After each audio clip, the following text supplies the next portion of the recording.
Salut, c'est Marco de Top for Phone. Aujourd'hui, petite vidéo de présentation du Wiko Venia. Alors le Wiko Venia que vous voyez dans ma main, qui est un téléphone de type Barphone, monobloc. Alors c'est un téléphone qui est commercialisé donc par une société qui s'appelle Wiko, hein, tout simplement son nom le laisse penser.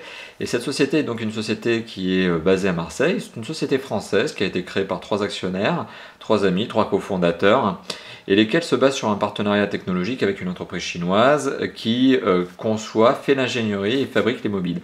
Donc voilà, Wiko est une sorte d'importateur français qui travaille également sur le design, mais aussi sur certains éléments tels les logiciels d'exploitation et notamment la traduction de ces derniers. Et donc Wiko, qui est une boîte française, importe ces très bons téléphones que sont les Wiko, notamment Think Slim, et plus prochainement le Wiko Think King que je vais vous présenter dans une prochaine vidéo. Et aujourd'hui, donc, on vous parle du Wiko Venia. Alors le Wiko Venia, c'est ce téléphone. Alors autant rentrer dans le vif du sujet, autant vous le dire tout de suite, c'est un téléphone qui est principalement destiné à une cible féminine. Il est très girly et dans sa présentation, dans son esthétique. Donc on va revenir sur cet aspect-là. Mais aussi, ne serait-ce que dans son menu, puisqu'il y a certaines fonctions qui sont typiquement destinées à un public féminin et sur lesquelles on va revenir également. Donc voilà, le Wiko Venia, c'est ça, c'est ce Barphone que vous voyez dans ma main. C'est un téléphone que l'on retrouve aujourd'hui en mobile nu à 60 €. C'est un téléphone très fashion, très girly, très, on va dire, tendance en termes de design, uniquement disponible en blanc. Qui est aussi co-signé avec un fabricant, on va dire un joaillier qui s'appelle Swarovski. Tout simplement, en fait, il faut savoir que le Wiko Venia, comme 2 autres mobiles chez Wiko, possède des petits diamants de zirconium Swarovski. Donc on les voit ici. Ici sont incrustés sur le pad central. Donc il y a des diamants, alors des diamants c'est un petit peu présomptueux, mais il y a du zirconium Swarovski qui est incrusté dans ce téléphone. D'ailleurs c'est quelque chose que l'on remarque comme étant inscrit derrière, parce qu'il y a tout simplement écrit Made with Swarovski Zirconia, hein, c'est ni plus ni moins que ce que vous voyez ici, les petits cailloux que vous voyez là. Et donc ce partenariat permet également de bénéficier voilà, d'une touche de design supplémentaire, une petite touche de style supplémentaire pour ce téléphone, donc qui est le Wiko Venia.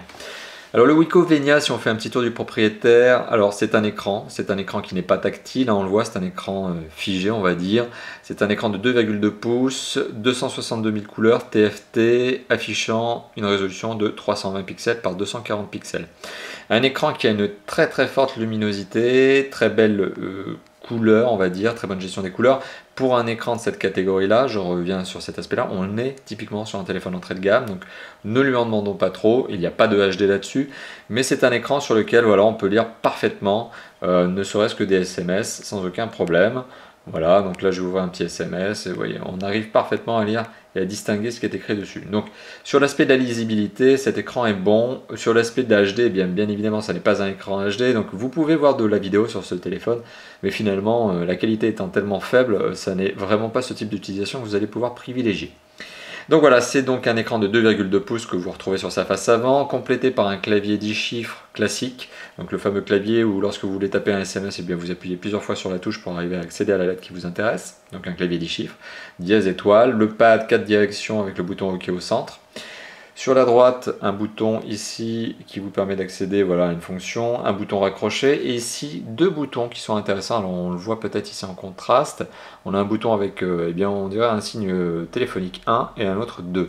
Et alors en fait tout simplement il faut savoir que le Wiko Venia, comme tous les mobiles qui sont commercialisés par Wiko, est un double SIM. Donc c'est un téléphone qui possède la particularité de gérer 2 lignes téléphoniques mobiles en simultané. Voilà, tout simplement je vous montrerai aussi eh bien, où sont placées les cartes SIM. Elles sont sous le cache batterie, sous la batterie. Voilà. Et je vous le montrerai à la fin de la vidéo bien évidemment. Donc on se retrouve avec un téléphone qui, comme je vous l'ai évoqué, est plutôt girly, plutôt fashion, en blanc. Donc sur sa face avant, hormis l'écran, le clavier, le fameux pad avec des diamants de zirconium Swarovski, on retrouve le marquage Wiko, l'écouteur. Sur le côté droit du mobile, on retrouve un pourtour chromé, mais rien de plus. Sur le bas du mobile, on retrouve un pourtour chromé, mais aussi une entrée micro, un port micro USB et le port jack 3.5, sachant qu'un piéton est fourni avec le téléphone. Sur le côté droit, on ne retrouve strictement rien du tout. Le côté gauche, pardon, on ne retrouve strictement rien du tout. Sur le dessus, non plus. Donc vous voyez, en termes de fonctionnalité de boutons physiques, il n'y en a pas des masses. On n'a pas de bouton, par exemple, bouton volume plus moins, et on n'a pas de raccourci appareil photo. Mais l'appareil photo est forcément pas très, on va dire, motivant de par sa résolution. Alors sur l'arrière du mobile, qu'est-ce que l'on retrouve? On retrouve un cache-batterie. Si vous le remarquez justement lorsque je fais jouer un petit peu la lumière dessus, il y a une sorte de petit motif floral sur ce dernier. Donc ce cache-batterie voilà, présente un motif floral, alors qui n'est pas en relief, mais qui est incrusté dans la masse. Vernis, en tout cas il est sous le vernis. On retrouve le haut-parleur et l'appareil photo qui est un 3,2 mégapixels, lequel ne comporte pas de flash LED. Donc on est vraiment sur un téléphone, je le rappelle, entrée de gamme. Mais un téléphone entrée de gamme qui est plutôt féminin, belle esthétique, hein, somme toute, et qui possède aussi une gestion de double SIM comme on va le voir d'ici quelques instants.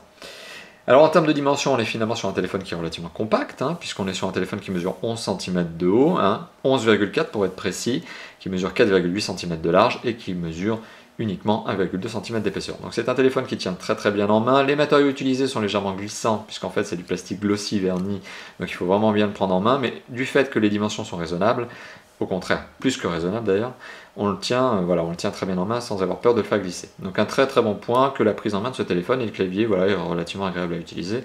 Les touches n'étant pas caoutchoutées mais légèrement transparentes en plastique. Voilà, on remarque que c'est du plastique transparent. Il n'y a pas de problème d'utilisation en termes d'ergonomie matérielle de ce téléphone. Voilà, donc bon point. Pour les performances, on va éviter de parler de processeur et de mémoire vive. On n'est pas du tout sur le créneau des smartphones, donc on va éviter de parler de ce genre de sujet. On est par contre sur un téléphone qui possède une mémoire interne très faible, mais que vous allez pouvoir compléter par une micro SD qui va jusqu'à 16 Go de mémoire supplémentaire. Donc il vous faudra rajouter une micro SD sous le cache batterie, sous la batterie comme je vais vous le montrer, pour pouvoir justement profiter pleinement de ce téléphone, notamment de son lecteur MP3, puisqu'il possède un lecteur MP3. Voilà, donc en termes de connectivité, ce téléphone, c'est un tri-band Edge. Il est doté d'une connexion Bluetooth 2.1, donc vous pouvez brancher un kit piéton là-dessus, un kit oreillette, on va dire. Il est micro USB comme je vous l'ai montré, micro SD comme je vous l'ai indiqué, et jack 3.5. Voilà, donc en termes de connectivité, on n'est pas non plus sur une déferlante de fonctionnalités, une déferlante de normes, il n'y a pas de Wi-Fi par exemple, mais on n'est typiquement pas sur un téléphone qui est prêt à ce genre d'usage. Voilà, donc si on navigue maintenant dans le menu pour vous montrer un petit peu à quoi ressemble la partie logicielle de ce téléphone. Alors concrètement, on est sur du 100% propriétaire, c'est développé par le partenaire technique de Wiko. On est sur un menu donc, qui a été retravaillé pour lui donner une esthétique très girly, très féminine, avec des couleurs notamment qui sont rose-violet et rose-violet, hein, on va dire essentiellement. Vous avez un menu qui s'articule, comme vous le voyez, sur 12 icônes principales, lesquelles vous permettent d'accéder à des sous-fonctions. On a donc une fonction répertoire qui vous permet ni plus ni moins que de gérer votre répertoire téléphonique, ça va de soi. Vous avez une fonction message qui vous permet de gérer notamment vos messages type SMS, LMS. Vous avez votre journal d'appel, lequel présente la particularité d'être découpé par carte SIM. Donc c'est-à-dire que votre journal d'appel est donc distingué sur la SIM numéro 1 ou la SIM numéro 2 que vous avez pu insérer dans votre téléphone. Voilà, tout simplement. Vous avez ce que l'on appelle le chat dans ce téléphone, donc c'est tout ce qui est MSN, Messenger, Yahoo, etc. qui vous permet donc de chatter, mais ça nécessite que vous ayez donc un forfait avec de la data notamment, et que vous soyez sur une couverture Edge sympathique, on va dire. Vous avez ensuite ce qui s'appelle la communauté, donc qui n'est ni plus ni moins que Twitter et Facebook. L'icône étant assez particulier, mais bon voilà, ça vous permet d'accéder donc à Facebook, Twitter et SnapTube. Bon, un service de social media, mais de réseaux sociaux, bon, qui pour moi n'est pas extrêmement intéressant. On arrive ensuite sur les applications Java et les jeux. Alors sachant qu'en Java, vous avez tout un tas de petites applications Java, dont notamment Google Maps, mais aussi Opera Mini, qui est ni plus ni moins qu'un navigateur. Voilà. Vous avez également ni plus ni moins que des jeux qui sont en Java. Il faut savoir qu'il y a deux jeux dans ce téléphone. Il y a un jeu qui s'appelle Puzzle, alors qui vous permet de reconstituer un puzzle. Voilà, là vous avez la Joconde. Et vous avez un jeu de type, on va dire, Columns, sous Tetris, on va dire. Voilà, qui vous permet donc d'éliminer des séries de 3 ou plus petits sushis, pour le coup, ensemble. Voilà, donc c'est un jeu qui fait passer le temps, on va dire. C'est pas du jeu haut de gamme, mais c'est du petit jeu qui a le mérite d'être là par défaut. Et donc forcément, comme le téléphone tourne en Java, vous pourrez bien évidemment éventuellement ajouter des jeux supplémentaires. Alors qu'est-ce que l'on retrouve d'autre? On retrouve des applications qui sont typiquement féminines. Alors là, effectivement, là je peux pas dire autrement, hein, je peux pas dire la chose autrement. Je vais me faire encore qualifier de macho par le public féminin. Mais voilà, on a un indicateur de masse corporelle qui certes peut servir à nous, les hommes, mais on a un calendrier rose qui là pour le coup ne servira qu'à vous, mesdames. Donc c'est bien un téléphone, encore une fois de plus, on le voit, typiquement girly. Sur l'aspect multimédia, on a un lecteur appareil photo, alors un lecteur vidéo, lecteur MP3, lecteur photo, avec bien évidemment la possibilité de faire des photos avec le capteur photo qui est un 3,2 mégapixels, qui prend des photos que je vais qualifier de dépanne pour rester poli, et qui a une fonction caméra, mais dans sa plus simple expression.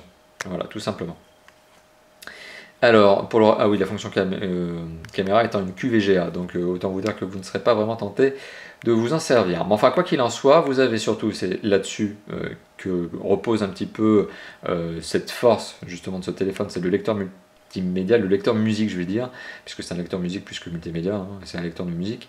Voilà, lequel, donc je viens de l'activer, lequel possède une fonction intéressante qui est une sorte d'amplificateur de basse, une sorte d'amplificateur de son.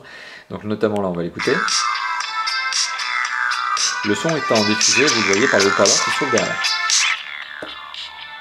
Voilà.